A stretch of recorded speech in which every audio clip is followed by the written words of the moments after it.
Nagbabalik na naman ang inyong tagapaglingkod ng mga balita at pawang katotohanan lamang. Naging mainit nga na usapin sa mundo ng social media. Kumalat ngayon ang bagong pulburon video kung saan tampok sina Kuting at Liza Tanas. Agad itong naging viral sa social media at umani ng matinding reaksyon mula sa netizen. Maraming tao ang nagsasabing hindi kinaya ni Kuting ang pressure ng bagong content. Ayon sa ilan, pinamumukha raw ng video na parang tanga si Kuting. Hindi rin ligtas si Liza Tanas at Batikos dahil tila siya ang may kontrol sa takbo ng video. May mga nagsasabing scripted ang eksena, ngunit mukhang totoo ang tensyon sa pagitan nila. Nakakalungkot isipin na tila ginagawang katatawanan ng isang tao para lang sa views. Hindi ito ang unang pagkakataon na naging controversial ang content ni Liza Tanas. Dumarami ang nananawagan na talagang dapat lang talagang ilabas ang mga ganitong content, lalong-lalo na kung pinagloloko nila ang taong bayan dahil hindi ito karapat-rapat at talagang dapat malaman ng taong bayan ang pulburon video na ito dahil nga rito ay dapat talagang hindi pagkatiwalaan ang mga bias mainstream media dahil hindi isinisiwalat ang mga kabulukan ni Kuting ng Norte at Liza Tanas na kung titignan at pag-aaralan natin ay wala man nang naibalita mula nung sila ay naupo hanggang ngayon na wala nga raw silang kabalbalan at kabutihan lahat ang kanilang ginagawa. Kung kayo ang tatanungin mga kaibigan, naniniwala ba kayo sa sinasabi ng mga bias mainstream media na walang ginawang kalokohan si Kuting ng Norte at Liza Tanas? Just comment below sa ating comment section at ating pag-uusapan. Panoorin nga natin ang buong video. At kung bago ka lamang sa aking channel, huwag kalimutan i-click ang subscribe button at notification bell para lagi kang updated sa ating mga bagong video. At para sa solid viewers natin dyan, maraming salamat sa walang sawang pagsuporta. Harry Roque ay hindi nila pwedeng damputin. So hindi talaga sila nag-uusap. Talagang naninindak lang sila. Hindi nga nila mapakita eh. Yung warrant of arrest ko nga na pito yan eh. Ayaw nila sabihin sa media. Alam mo kasi makakalaboso yung mga gagong yan. At I reported them already na gumawa sila ng peking address.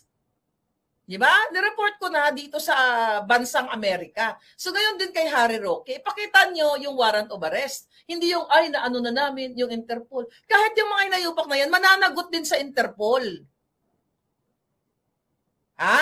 Mananagot din yan sa kanilang mga gawa-gawang kwento. Kaya ngayon, ang ginagawa nila ay what? Parang trial by publicity. Magsasalta sila ng mga, ganito si Marlica, ganyan, extradite. Muntik na maging expedite. Di ba? I-expedite na natin ang pagbulusok sa mga jutang genimis na yan. Yan po ang gawain nila. Nakipagsabwatan ang gobyerno ni Marcos Jr. na gumawa ng peking dokumento. It's original document pero inabuso ang kapangyarihan ng institusyon, okay, ng gobyerno para mag-fabricate ng mga crime, mag-fabricate ng address. Kaya yan takot sila ngayon. Lumabas kaya nga, di ba? Napag-usapan namin ni JM ay naka-alerto yung mga hepe na kung saan-saan yan, CIDG, kung saan pa man, kung sino man dyan yung may access din sa mga warrant of arrest. Tinatakot nila ang mga pulis na magtingin dyan kung sino-sino may mga warrant of arrest na let's say vloggers, kasi nakikita yata yun sa mga pag-login na ganyan, di ba?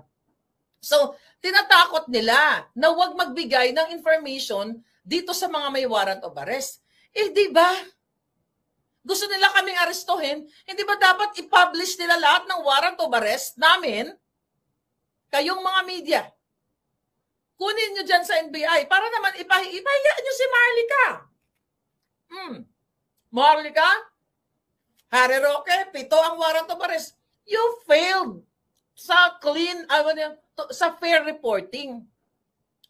Kayo mga media, naisip nyo ba na kunin sa DOJ o kung saan man galing ang NBI ni Harry Roque at yung, NBI, warrant of arrest. Naisip nyo ba, natanungin, nasaan yung warrant of arrest ni Harry Roque?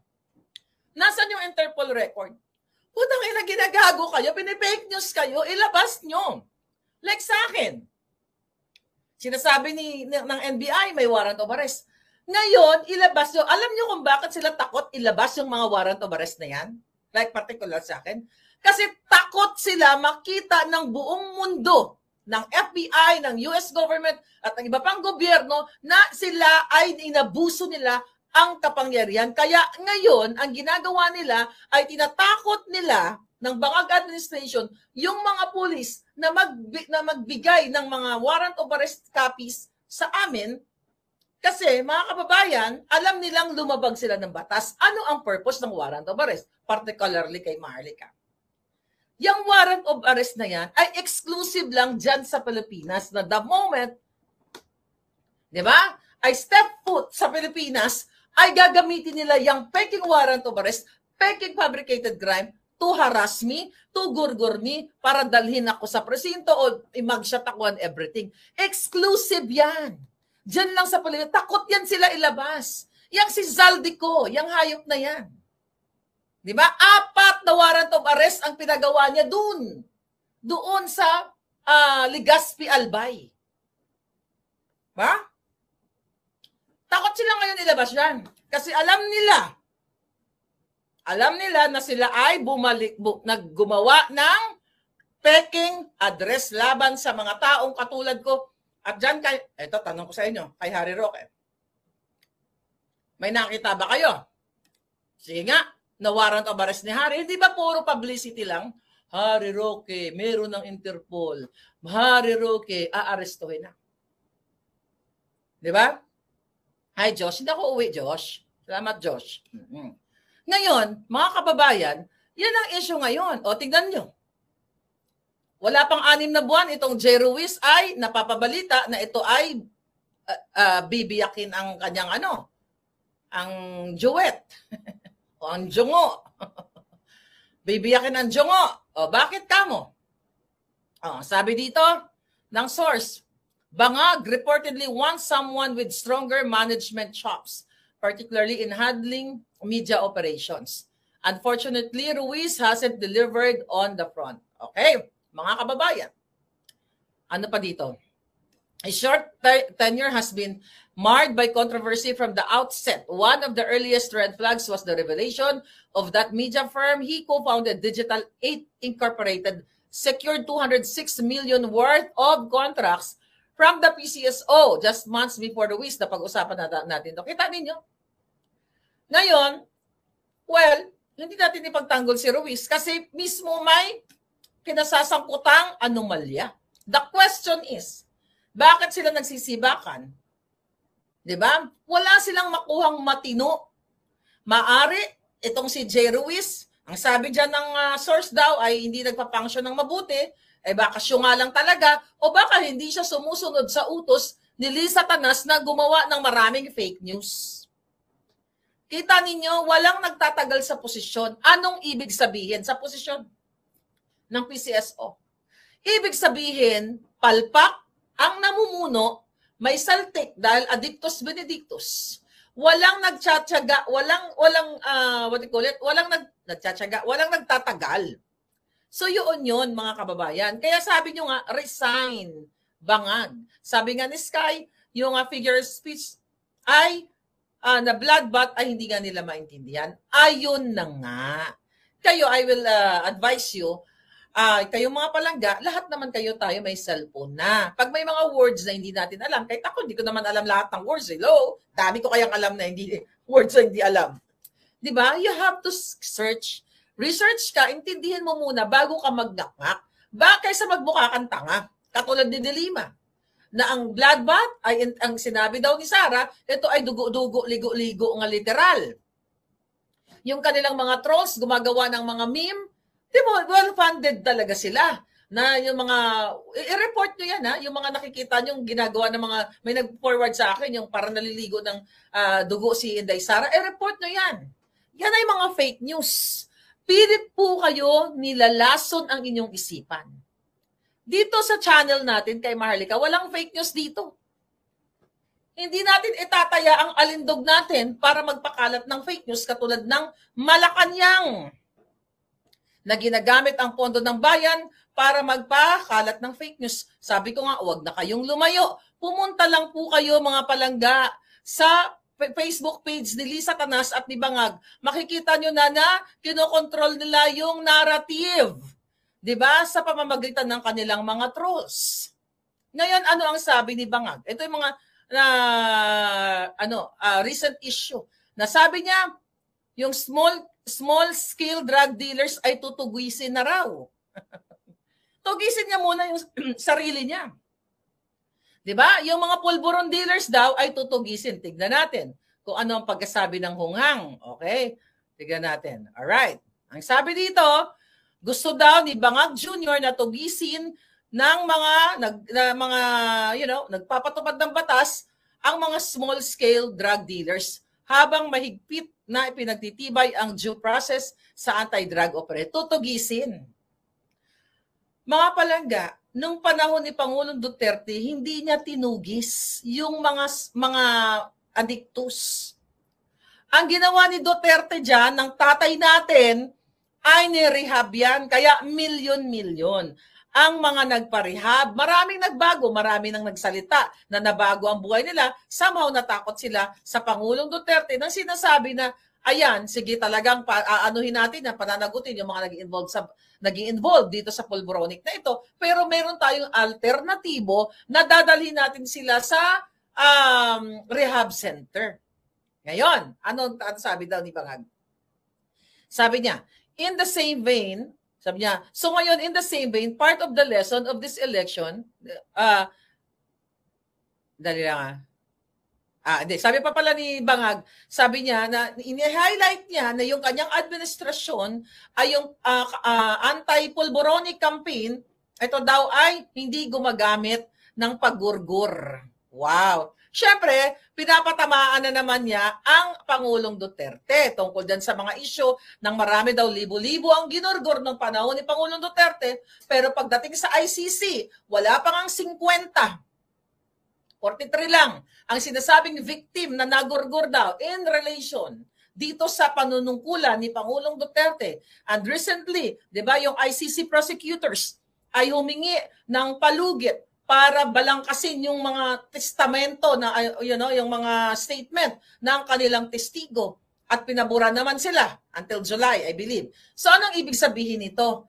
Kung ito ay pulido na ang mga statement ng kanilang testigo laban kay Pangulong Duterte, mga kababayan, etong mga makakaliwang grupo, itong konti na baliktad ang nguso, ngalaw it linti. Eto okay. 20, kailan yun? During mayor pa si Pangulong Duterte. Kung yan yung testigo na yan, ay ever since the world began, ibig kong sabihin, day one pa lang, na nagkiklaim na siya ay biktima ni Duterte, ganito, ganyan, dapat pulido na yung statement na yan. Kung yan totoong biktima, kahit pumikit, gumulong yung pamilyang yan, yung statement na yan, laban na kesyo inapi o ginurgur ng panahon ni Pangulong Duterte, nakaporma na yan, sementado na yan. Anong petsa na?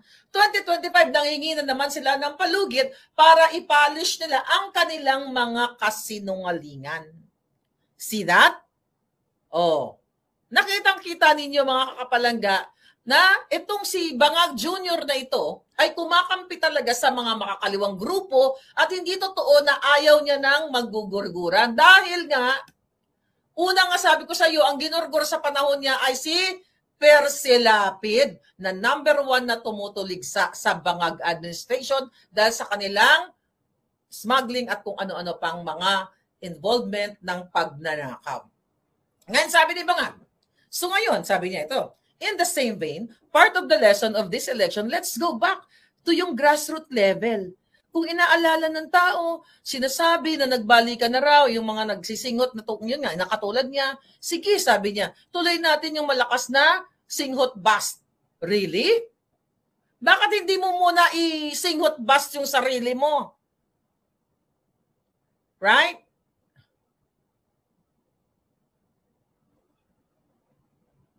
Nawala ng audio? Paano nangyari yun? May audio naman O baka troll yung nagsabi. Aha. May audio daw. Teka lang Tignan muna natin kung may audio. Baka sinasabotahe tayo ng bangag. Minsan ganun yan Okay, tignan natin. Wala naman, okay naman ang audio ko. Maraming nag-trolling siguro. Wait, just give me 1 second. Meron, okay? May audio. So, i-block natin yung nagsisinungaling dyan. I-block natin kasi nagpapagulo yan Okay? Mamaya na siya. Mamaya i-block natin yung jolol na yan. Nanggugulo ng buhay ng may buhay. Okay, nasisira yung momentum natin. Okay. Sabi ni Bangag, tuloy natin. Ikulong natin yung mga sangkot dyan sa singhot.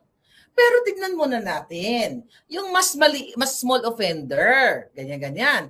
Sabi pa niya, sabi pa ng balita, sa katunayan, kinausap daw ni Bangag si John Vic Remulla at sinabihan na hindi magandang makita ang mga lugar na nakakaranas ng paglaganap ng illegal na pulburon. John Vic Remulla, kita mo sinong una nilang niligtas sa pulburon? Yung anak na Remulla na nahuli, na nag-import ng kush mula sa San Diego, California. Diba, na-repair ka agad nila, absuelto ka agad yung anak. So sabi ko nga sa inyo, mga palangga, mga kababayan, wala na pong tutunguhan ang pangmumuhay nyo dyan sa Pilipinas. Dahil ang presidente nyo singhot, adictos, authenticated bangag. Yung mga nagpapatupad ng batas sa DOJ ay mga sangkot din sa pulburon, lalo na yung anak nga ni Remulla. So anong patutunguhan dyan?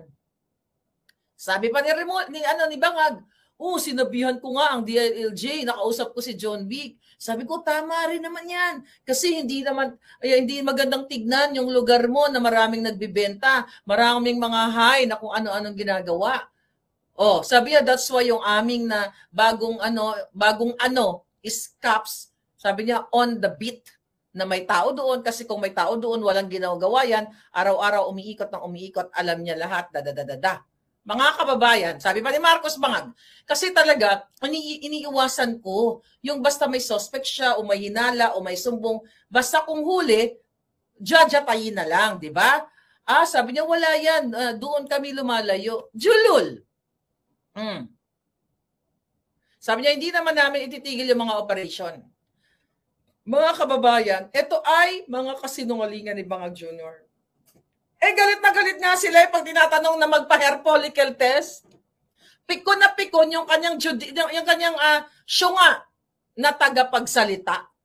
Galit na galit sila, 'di ba? Kasama sa reconciliation, magpa-addictus at magpa-pulburon test. You know what I mean? Kunyari pa siya, may hinuhuli ba? May hinuhuli ba ng mga pulboronic? Siya mismo ayaw niyang magpahuli. Yung asawa niyang nag-abot ng pulburon kay Kati Binag, hindi nga nila makasukasuhan si Kati Binag patungkol sa issue ng pulburon. Nakita niyo ba?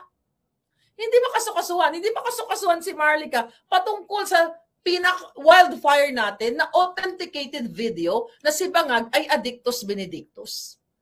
Tanga ka na lang kung hindi mo maintindihan yan. Ibig sabihin, yung mga inaakusahan namin ay mga takot. Okay? Mga takot sila, mga kababayan, sa what? Sa kanilang sariling multo. Ito. Sabi ng Bangag administration, okay, sabi dito, nilinaw na sa reconciliation remark ni Bangag, di ba?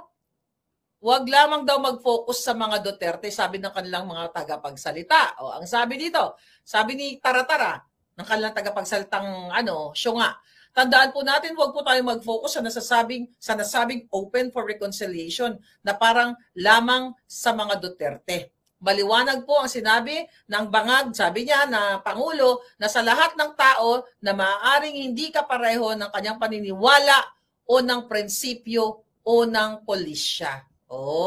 But sino ba yung mga taong yun? Okay? Ay, ang tinanong mismo, di ba? Ang headline mismo, kung di ba naman kayo syunga, kausapin nyo si Taerna. Ang headline niya mismo at patungkol sa mga Duterte. Tapos ngayon sasabihin ninyo, hindi lang ito tungkol sa mga Duterte. Well, what do you expect, mga kababayan? Ano sabihin nila? Sus, kanino-kanino kayo magkapagbati? Sinasabi mo na rin mismo ni Bangag Jr. na marami siyang kaaway. Sabi ko nga, kaya na ganto-ganto si Bangag kasi nararamdaman niya ang hagupit ng taong bayan. Di ba? Lumabas mismo ang impeachment ay utak ni Bangag ni Tambaluslos. So, sino ang nang-away? Tapos na yun mag-o-offer ng reconciliation? Walang magre-reconcile. And I don't think Sara Duterte will reconcile sa mga gusto siyang gurgurin. I don't think Sara Duterte will reconcile sa nagpakidnap sa kanyang ama. I don't think Sara will reconcile sa nagpapahirap sa mga OFW at sa lahat ngayon na nahihirapan dyan sa Pilipinas. Ano pang sabi ng tagapagsalita ng mga Bangag? Tandaan po natin na hindi po magpapahawak sa liig at hindi po magpapadikta ang Pangulo sa mali. Ay, hindi nagpapahawak sa liig, nagpapajongbag lang kay Lisa Tanas. Diba? Hindi doon nagpapahawak sa liig, pero nagpapasampal lang sa asawa niyang addictus din. Sabi pa niya, hindi po babalik rin ng Pangulo ang batas para lamang pagsilbihan ang personal na interest. Julul, unang-una, hindi nagsabi ang kampo ng mga Duterte na magbati na tayo. Kayo ang nagsabi na makipagbati na. Tapos sasabihin nyo, hindi magpapahawak sa liig si Bangag. Mismo ang kapatid niya nagsabi na hindi si Bangag ang nagpapatakbo. Saan hinahawakan si Bangag? Sa itlog. Ginakupos ang itlog ni Lisa. Magganyan ka, ganyan. Magpulburon ka. Tapos singhutin mo to para high ka. Right? So yan, mga palangga, pikon na pikon sila. Yes, si Ate Ga, pikon na pikon sila sa mga tanong. Okay, buti yung si Ede na yan, ayo palangga, ligtas ka lang dyan dahil napakatapang mo din, di ba? Kaya sila ganon, mga kababayan, ano sabi niya? Ito yung sa pagpa-interview ni Bangaga, tanong daw sa kanya nitong ito, nakalagay dito. Tinanong siya, Mr. Bangag, kayo po ba sa puso nyo, gusto nyo po bang makipagkasundo pa sa mga Duterte? O yan mismo yung tanong ni Taerna. Nakita nyo kasi nungaling. Diba? Tingnan nyo. Kung gaano kasinungaling ang tagapagsalita ni Bangag. Ito Ito yung transcription. Noong una, di ba kanina binasa ko, tandaan po natin, sabi ni ni Castro Taratara, huwag po tayong mag-focus na nasasabing open for reconciliation na para lamang sa mga Duterte. Alright? Mismo ito yung tinanong Mismo ang tinanong ni Taerna, Mr. President o Mr. Bangag, kayo po ba sa puso ninyo, gusto nyo po bang mag-ipagsundo pa sa mga Duterte? Kaya nga ang sagot ni Bangag, oo, ayoko ng gulo. Gusto ko magkasundo lahat ng tao, marami na akong kaaway, hindi ko kailangan ng kaaway, kailangan ko ng kaibigan. Jalul! Nakita niyo kung paano sila mag-fake news na hindi lang ito daw ang statement ni Bangag na reconciliation is not for Duterte. Ay, ang question mismo, gusto mo ba, kababasa ko lang, na magpagkasundo kay Bangag? Si Bangag ay magkipagkasundo sa mga Duterte. Yun yung premise. Gusto ba ni Bangag makipagsundo sa mga Duterte? Tapos sasabihin nila ngayon, yung reconciliation, it's not about Duterte at all. Diba? Nakita niyo yung kahungjungan nito? Yes, Galaxy. Kahangalan ng mga ito, sabi ko nga sa inyo mga kababayan, magpasalamat kayo dahil meron mga katulad ninyo na mga nagko-comment dyan at katulad natin pare-pareho na binubusisi itong mga kasinungalingan. Hindi totoo, mga kababayan, na ang intensyon dun sa usapin na pagbabati ay hindi mga Duterte. Yun yung tanong. Makipagsundo ka ba kay Duterte? Tapos ngayon, dinagdagan na lang yun na hindi lang kay Duterte, kundi iba pang mga tao. Kasi nga, after election, nakita nila na talagang sukang-suka na ang taong bayan sa kanila. Sukang mahina-hina tayo dito mga palangga. Okay? Mahina-hina, hindi tayo masyadong nagre-research at nagbabasa-basa ng mga bagay-bagay. Talagang tayo ay maloloko ng mga hinayupak na ito. Okay? Sabi ko nga kanina, balikan natin yung CBCP issue. Dahil ito, okay? Sabi ni Father Jerome Siciliano na yon, Executive Director ng CBCP Episcopal Commission on Public Affairs. 'Di ba? Na sinasabi na malugod niya, tinatanggap ng simbahan ang pahayag ni Pangulong Bangag, ni Pangulong Marcos. Sabi niya, nabukas siyang makipagsundo sa pamilya Duterte. Unity and reconciliation are always good for our country. Ayon dito kay Siciliano na ito. At sabi pa niya, the desire though should be motivated by the common good. Hindi yun motivated by the common good. Kaya nagganon si Bangag kasi na-motivate siya dahil ang mga taong bayan ay isinusuka siya. Not for the common good at all. Sabi pa ng pare, if the president is offering them to the Dutertes, the latter's camp should consider if only for the good and benefit of our country and the Filipinos. Ngayon, mga kababayan, naniniwala ba kayo? Okay, na ito ay for the common good ang ginagawang pagbati-bati ni Bangag. Kung gusto, okay, kayong mga kaparehan, ulitin ko ulit, kung kayo ay sumusuporta for the common good, in the first place, dapat mag-ingay na kayo.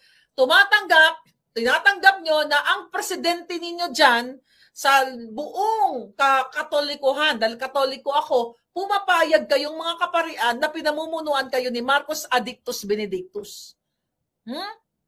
Ngayon, sausaw kayo dito na dapat ang mga, ito pagbabati na to ay for common good. No!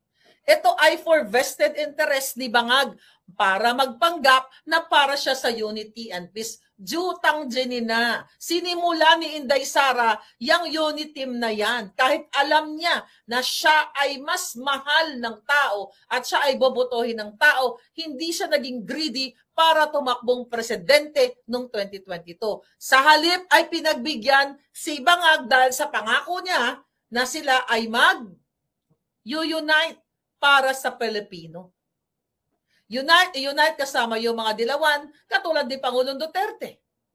Na kahit na noon si Leni Robredo, ang daming mga kasinungalingan, hindi siya initiate na para i-impeach si Leni Robredo. Ang sabi ni Pangulong Duterte, tatapos na ng eleksyon, hayaan niyo siya ay inelect ng bayan. Diba? Pero sa panahon ni Bangag, kayong mga kaparian, tahimik kayo na may putang ina nyo. Okay? Ikaw, Siciliano, tahimik kayo? Kinidnap ni Lisa yung 2 minor de edad. O sige nga, yung inappoint na si Michael Mann na smuggler, tahimik kayo. Yung pagnanakaw ni Bangag, paggigipit niyan, 10 billion sa campaign fund na binukela ni Chanco. At yung pagbabayad nila sa impeachment proceeding na yan, kaya nag-sign yung mga inayumak. Tahimik kayo? Tapos gusto nyo for common good? Masisisi nyo ba ako kung bakit ako nasusuka sa ibang mga pare bilang isang Katoliko? Na pagdating sa EDSA, diyan sa simbahan, ang pinapaboran mga rebelding komunista. Pagdating sa mga nakikipaglaban sa tama, ginasika-sika lang. Ganyan po kahayop ang mga iilan lamang na mga paring Katoliko. Pero mas marami ang mga mabubuti. Kita nyo na? O, anong gagawin natin dito? May mga ganyan-ganyan silang mga kadyotahan. O, ito pa. Ang sabi ni Bangag, inuna daw muna nila yung mga rice smugglers. Kaya daw, hindi daw naipatupad ang 20 pesos per kilo na bigas. Mga kababayan, isang malaking kasinungalingan.